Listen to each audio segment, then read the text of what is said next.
Bonjour à tous et bienvenue au premier cours de HLMA 101 en ligne.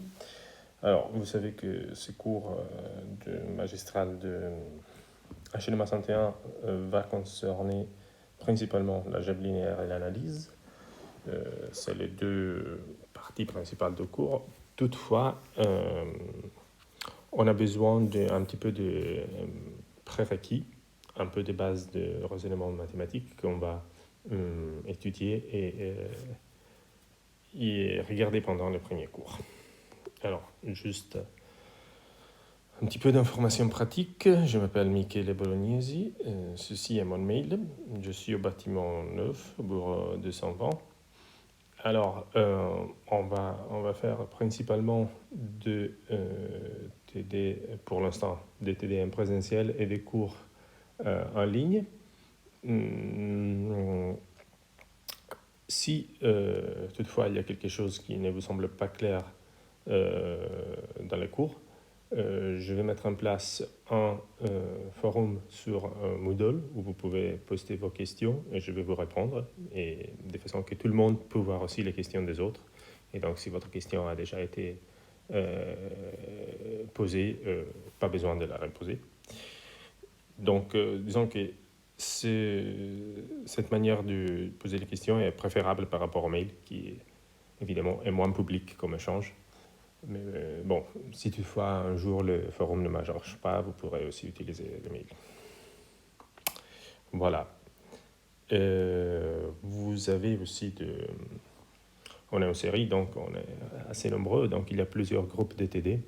Vous devriez avoir accès à l'ENT, à votre espace numérique de travail, où vous trouvez vos horaires des TD, etc. Normalement, les feuilles d'exercice sont distribuées en TD. Voilà, on les imprime et on les distribue en TD. Voilà, je ne pense pas que pour l'instant, il y a d'autres questions très importantes. Vous allez recevoir aussi, je vais vous envoyer par mail, et ça sera sur Moodle aussi, une feuille qui explique un peu le déroulement du cours, notamment quand ce que vous allez avoir des contrôles continus et comment ces contrôles continus contribuent à la formation de votre note finale, etc. Donc ça vous pouvez consulter. Pour cela, vous pouvez consulter Moodle. Alors, mais passons aux mathématiques, et notamment aux ensembles des nombres. Donc, on introduit dans ces cours essentiellement 5 ensembles des nombres. Les entiers naturels, c'est le premier ensemble des nombres, 1, 2, 3, c'est ce que vous pouvez utiliser pour compter avec les doigts. C'est un ensemble où la multiplication et la addition sont des opérations bien définies. C'est-à-dire n'importe quel entier naturel vous additionnez ou vous multipliez, vous obtenez un autre entier naturel. Par contre, si vous faites déjà une subtraction, 1 moins 2, on n'a plus un entier naturel. C'est pourquoi on a introduit les entiers relatifs, qui sont marqués par Z. Pardon.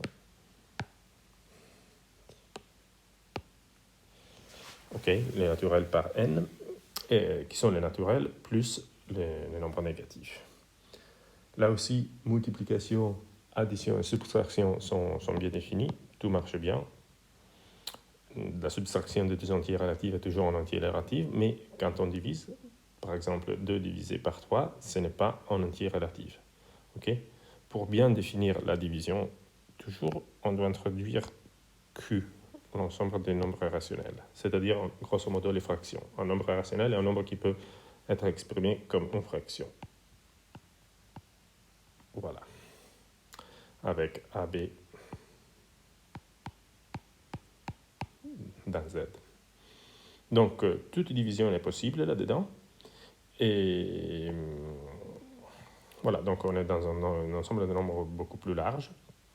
Toutefois, il y a deux opérations qui ne sont pas encore possibles là-dedans. Par exemple, la racine carrée de certains nombres n'est pas possible là-dedans.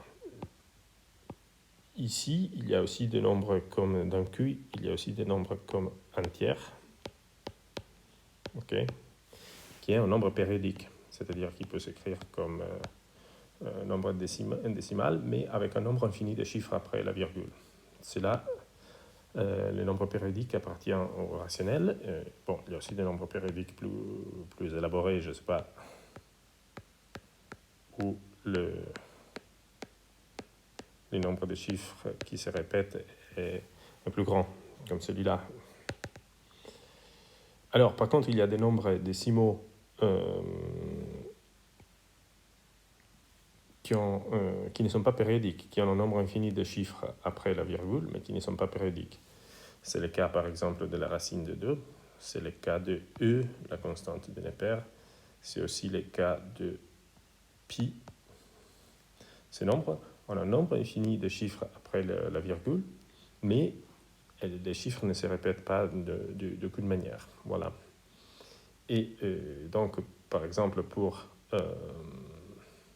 répondre à des questions comme quelle est la racine de 2 ou quelle est la relation entre la mesure d'un cercle et de son diamètre, on a dû introduire un ensemble de nombres toujours plus large. Là, comme vous voyez, on va du plus petit au plus large, qui est l'ensemble de nombres réels, qui contient tous ces nombres-là.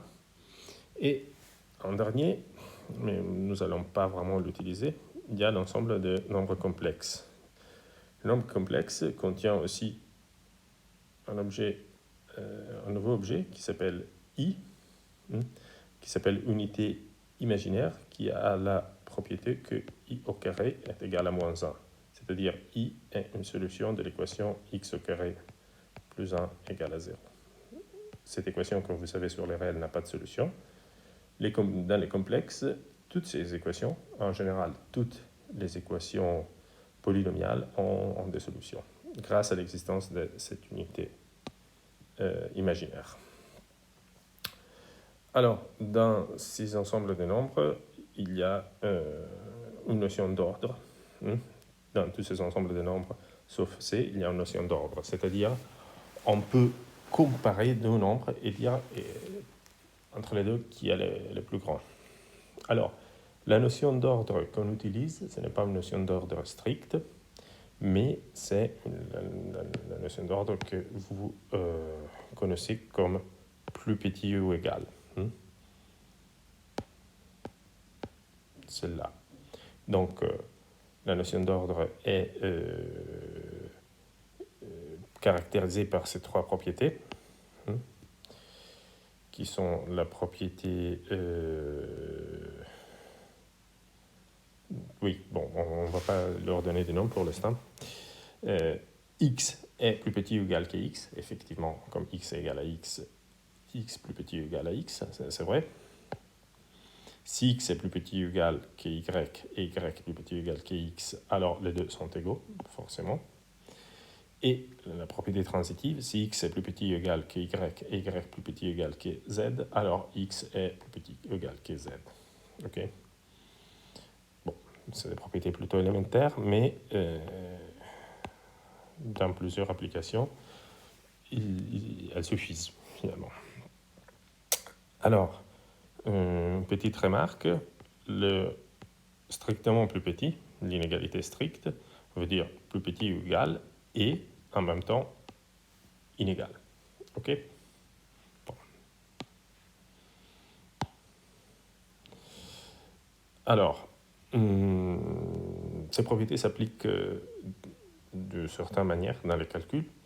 Par exemple, si vous avez x et y avec x plus petit ou égal que y et z en autre entier, bon, pas seulement en entier, en rationnel ou en réel, alors x plus petit que y implique que x plus z est plus petit ou égal que y plus z. Ok, ça c'est clair. C'est-à-dire 2 plus petit que 3, alors 2 plus 1, 3 est plus petit ou égal que 3 plus 1, 4. C'est vrai. Et par rapport à la multiplication, si x est plus petit ou égal que y et z est positif ou nul, alors x fois z est plus petit ou égal que y fois z. Si vous faites des exemples à la main, vous voyez que c'est tout à fait trivial